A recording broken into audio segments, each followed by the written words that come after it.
Hey guys, Brian here. Out here today, show you. This is one of the prime reasons why I need to get my new shop going, because this is the kind of little stuff that I get to work on. We have a planetary here off a machine, weighs about 1,000 pounds, and they have run the wheel hardware loose and watered all the holes out and pretty much trashed it. So what we're going to do is come in here in between, and we're going to just duplicate the bolt hole. Out of the way, dog. Dog wants to say hi. Hi, Bailey. Okay, move. We're going to duplicate all these bolt holes in here and just offset them, and it'll be double drilled, but it shouldn't really matter. So that's how we're going to fix it. All I do is get it in the mill, which is easier said than done, because it's not terribly light. The tractor's too tall to go into the building, so we're going to lower this dude down, put it on the cherry picker, wheel it in there, get it on the table, get it set up, and get these holes put in here. So I'll get that done and we'll get back. Okay guys, Brian here. We're back out in the shop today. Got this rust job we're working on, and after a couple hours I've gotten this thing fixtured up. I've got it parallel or perpendicular to the bit so I can put these holes in here. I have indexed the holes off the original one, so I'm going to be exactly straight centered. I've got my readout programmed for the bolt circle. Got it switched over to this plane. Normally I of course do most of my work this plane, but because it won't fit, that's how we're doing this. You say, well, why don't you take the overhead off and put it on here this way?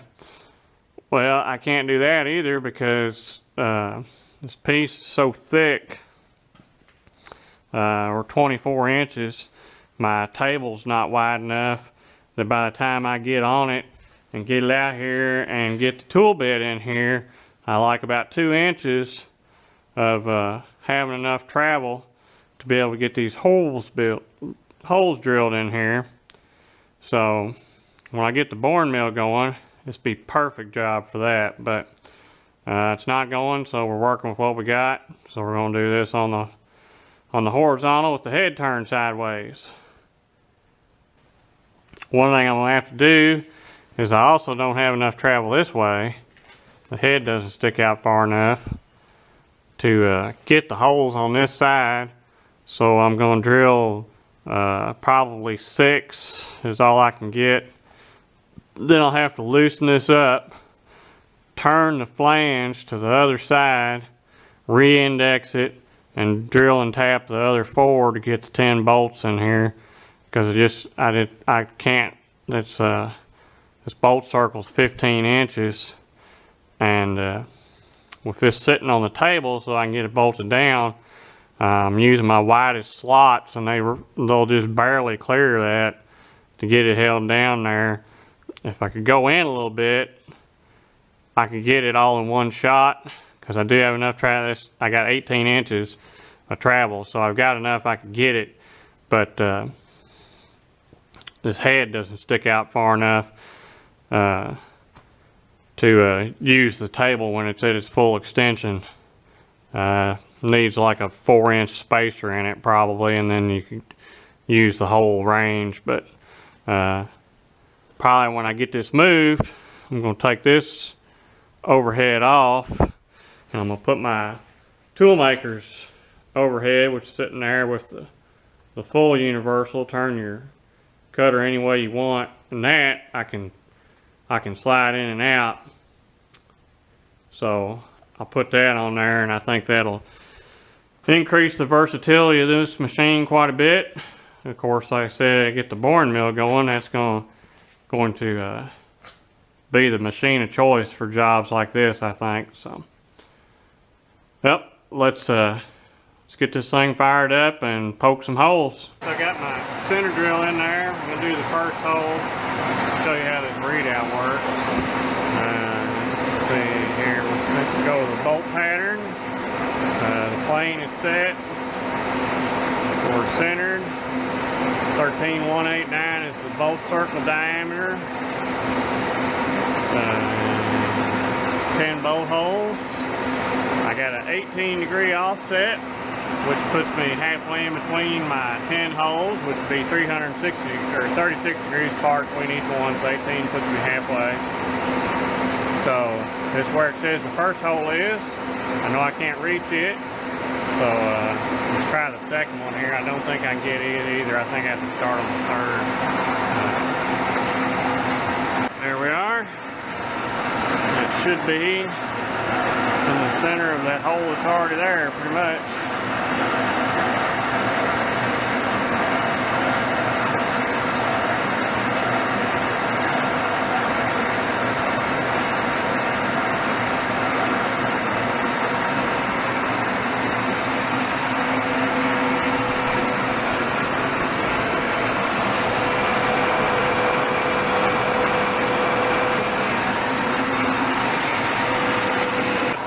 Drill in there.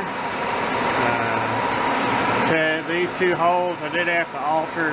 I'm not quite exactly perfect vertical. It's twisted a little bit on the bolt pattern. So I went into my DRO and moved it a half a degree.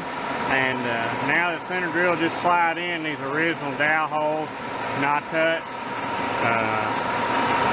I think I use that for actually making this thing to begin with. Nothing goes in those holes. So let's punch this first hole.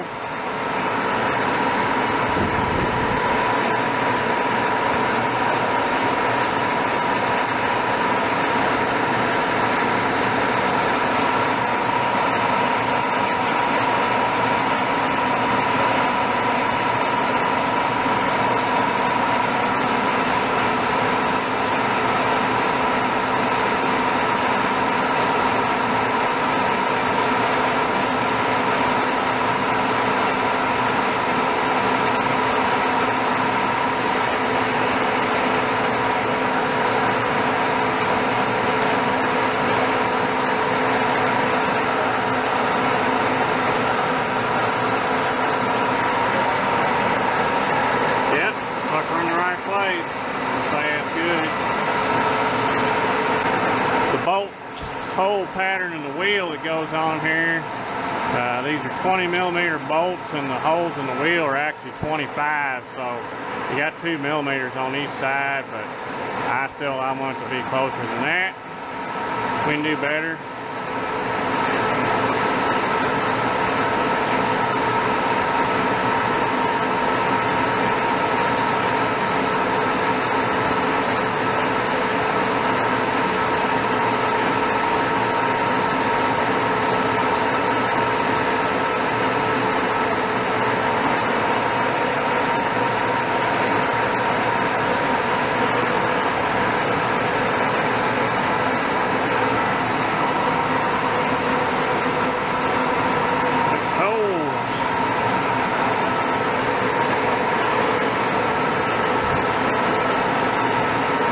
Normally that Y value would be straight in line, but since I've got that half degree offset, I got to move it just a touch.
Keep in mind that piece of iron sitting on the table there, that thing is over 1,000 pounds.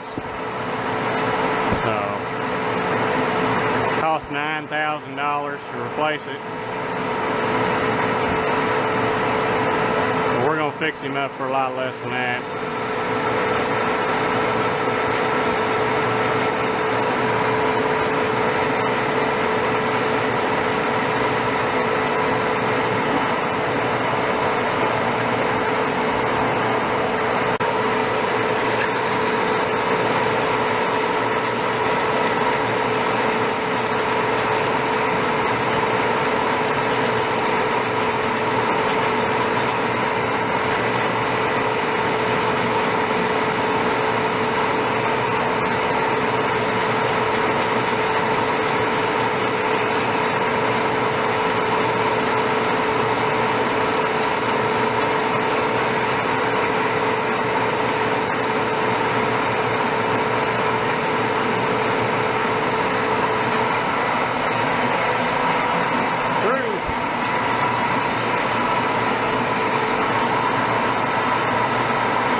Chuck used to really have a lot of run out, and I took the jaws apart, stoned them, ground on them until I got them where they had full contact the whole length, and cuts good now. Really a nice chuck at 18 in, grips those bits tight, don't have any problems with moving, nice size.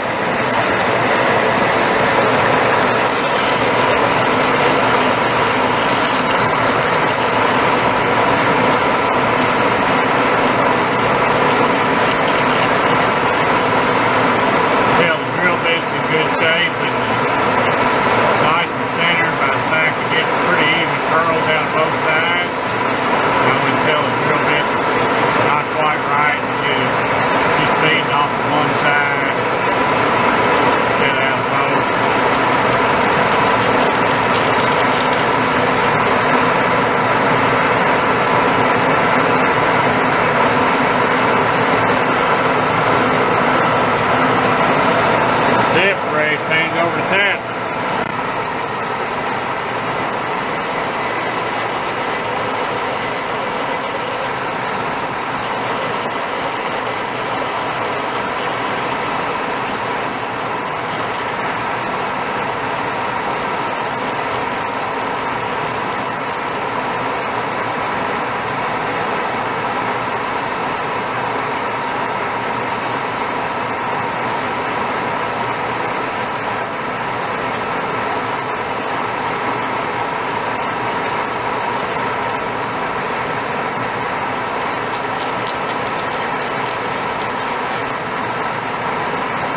got my tap attachment in there. So got the mill slowed down. And got the clutch set. The only 18 millimeter 1.5 or 20 millimeter 1.5 tap probably in 3 counties. So gotta hope I don't break this thing. So let's give this a go.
Through.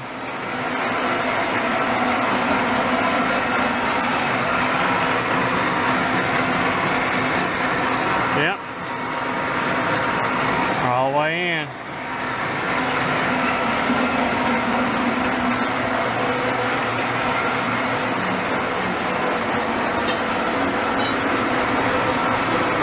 This will be another thing, it'll be a lot nicer on that boring mill, it'll be reverse.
That bolt's bent.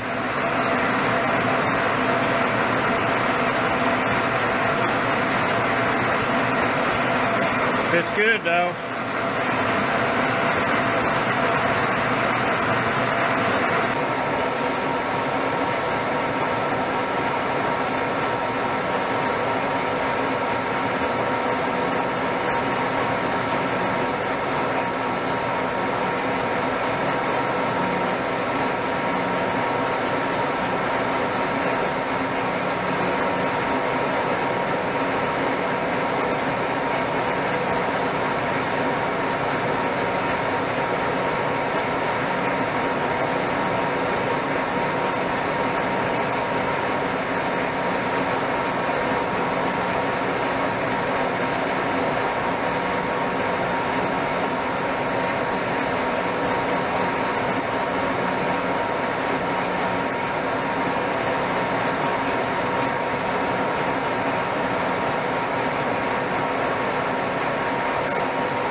you the tap saving feature of this.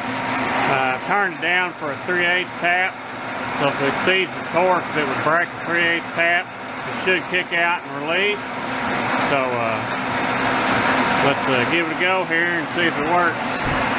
Of course, this may tap easy enough that it won't kick out, but we'll try it anyway.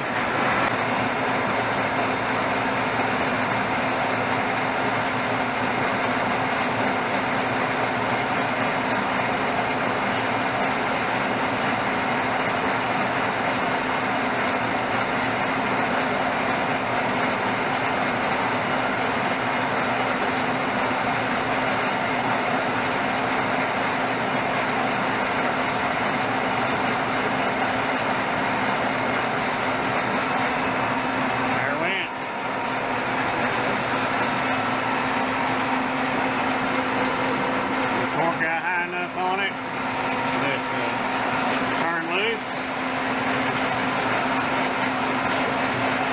kicked out, didn't snap the tap.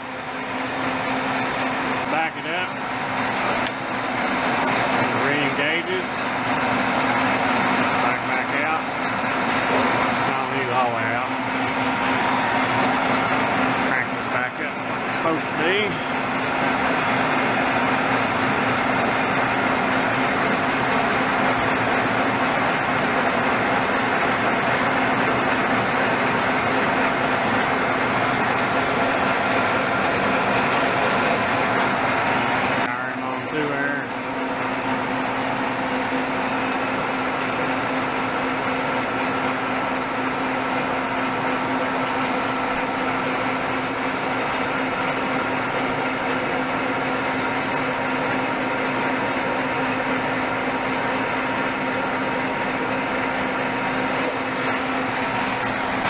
Go, and then we'll have to rotate this thing and do the last 4. So it's all pretty redundant. It just shows you how this works. So that's going to conclude this part. I'll show you when we get done. Okay, guys, we got it all finished up here. We've got it right back where it's supposed to be. I got this ring bolted on here that holds the duals on, and you can see the holes are right there in the center, right where they should be. Threads are nice, everything turns in and out good. So we're ready to take this and put it back on